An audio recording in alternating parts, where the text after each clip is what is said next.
So much. Now I'm going to talk a little bit about the combine. It was made in Stockton, California in 1919. Was shipped out to Bushnell, Nebraska, and unloaded off the flat car there, and then it was taken out, drove out to the field, and where is my man from Nebraska? Where'd he go? There he is. He's telling us about his uncle. Tell us about that. Your uncle drove it out from Bushnell? They drove it off the boxcar and they drove it 19 miles to take it out to the farm and ranch. Yeah, see? So that was the way, because it was so heavy, this particular piece right here weighs 10 tons, so it was so heavy they didn't have any trucks that was capable of hauling it, so like he said, they just rolled across the country roads out to the field to farm. So then the header was on a four-wheel wagon and it trailed behind. And so that's the way they moved it out to where it was finally used. I don't know how many years they used it. I thought it was only used for about 6 years, but Valdine says he thinks it was used longer than that, so I probably got some incorrect information in there. However, it was used quite a bit because you can see quite a little bit of wear on the roller chains and stuff. Actually, the header is, like I said, 28 feet in length, and it has a 74-foot-long canvas on it. And when I got ready to rebuild this thing, I didn't have anything on the header except that sickle and that wheel, so I had to come up with a canvas. So Valdine says, well, I'll get you a canvas. So he finds a canvas for me, and it saved me about 2 years' time right there.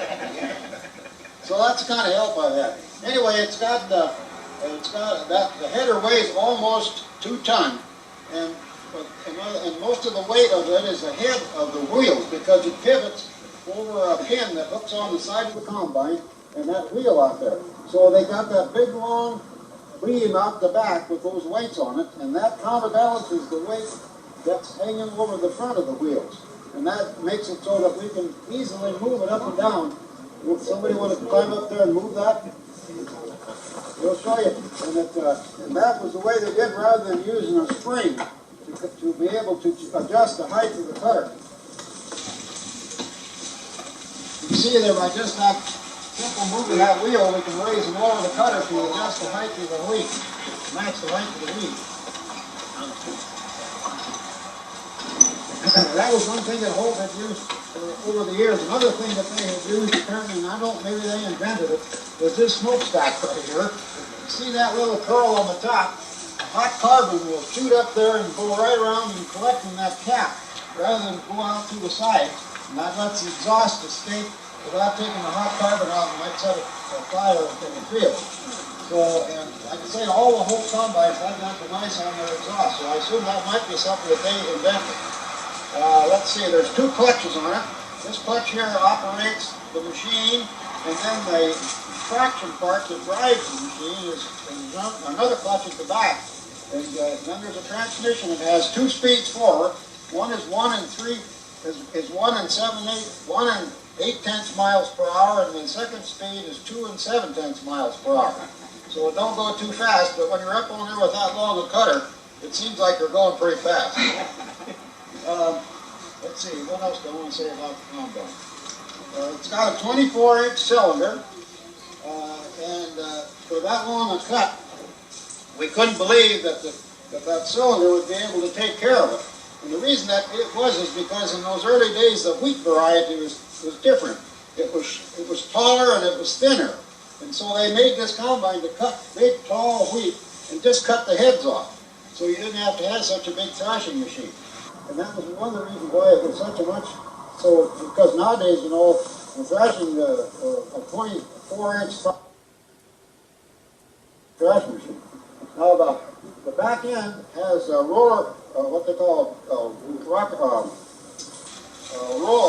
trying to say, anyway, it's a chain instead of a water. What is it? Rattle chain. Rattle chain, that's what I'm trying to say. A rattle chain. And then it has a little different kind of a thrashing arrangement. So usually in the thrashing machine, all the separation is done right down on the bottom in the grain pan. This one only separates just the straw and most of the heads, and then all of the grain and the chaff and everything is elevated up through that First elevator, you know, you point to that first elevator, Michael, where the grain goes up to the sieves on top. It's collected down there, and it takes it up, and all the final separation is put up in the top, and that way it cleans the grain really good. You'll notice when we get through how well the job is making cleaning the grain. Okay, now the engine, we were real fortunate. Engine didn't require much of any work. Why it wasn't stuck after setting for all those years, I don't know, but it worked good, and it's the same Holt engine. They made their own engine in their factory there at Stockton. It's the same engine they used in the Caterpillar tractor. It's also the same engine that they used in the Army in World War I. Holt Manufacturing did a lot of work, did a lot of equipment for, made a lot of equipment for the Army. And they used this engine in their Army tanks. And when you see how they started, you wonder how you would want to be a tank operator to try to get this thing started, especially when they're shooting at you. Anyway, it's a pretty big engine. It has a 6.5-inch bore, 4 cylinders, 6.5-inch bore with a 7-inch stroke. And that figures out to be about 928 cubic inch. It was always designed to burn gasoline. Many of the early engines used kerosene, but this one it was always designed to run gasoline. Now it's got one neat little thing here that some of you old timers know about. It's called a vacuum tank. This is the device that brings the gasoline up from that tank right there, up high enough so it'll drain in the carburetor right here. Now the reason they did that was, this thing used so darn much gas that they didn't want to have to pack it all up that ladder and put a tank up here. So they put the tank down there. Now the man I was fortunate enough in talking with the man that actually operated this thing. And he says he balanced a 30-gallon barrel on his shoulders from the back of a truck and dumped it in that hole out there. I'm not sure he could do that, but maybe he could. Anyway, that was one of the reasons why they put the tank low, so it was easy to fill. Let's see, it's got a pressure oil system to bring the oil up. Oil pump brings the oil up out of the bottom and circulates it up into a splash system for the connecting rods, and then there's a little oiler on the side over here that oils the wrist pins and the skirts. This vacuum tank, I guess I was going to tell you a little more about this vacuum tank. This vacuum tank has got a tank inside of a tank, and inside the inside tank is a float. As the gasoline is drained out into the carburetor, that float goes down, and when it gets down to the certain level, it flips a little switch. Then that stops the gasoline, starts sucking. This manifold goes into the engine, and it sucks, gets suction in here, and then it starts sucking gas from that tank up through here until it fills up that inside tank. When the float gets up at the top, it shuts it off and lets it all drain out into the carburetor. So it's a reciprocating kind of device. Okay, let's see. The engine runs 600 revolutions, and the cylinder runs 650, and it has 16 bars on the cylinder with the old type spike 2 cylinder.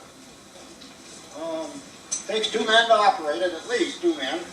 One man steers it, and if he's not too busy, he'll operate the raise and lower the platform. The other guy's pretty busy back at the back, watching all the equipment and seeing how the work is going through it. If something happens that it gets to bogging down, too much grain gets going in the feeder, there's a clutch on there with that rope. You see a rope back there. You can pull it and you can stop the canvas so that it doesn't put any more grain into the machine. Stop the motion of the tractor, of the machine, and then you can stop the canvas, give it a chance to get cleaned out. So let's see what else we can talk about. Got any questions so far? I've been kind of going awful fast here.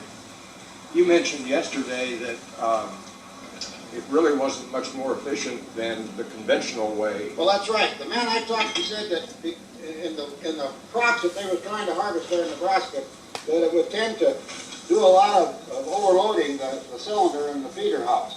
So it was a stop and go. And he said he thought you could cut more grain with a 12-foot pull type and go steady than you could with this 28-foot. So. But it worked good yesterday. I was surprised. We just whittled right down through here like we was going places. Of course, this wheat's not very thick, and it's a lot of it's down because it should have been cut 6 weeks ago.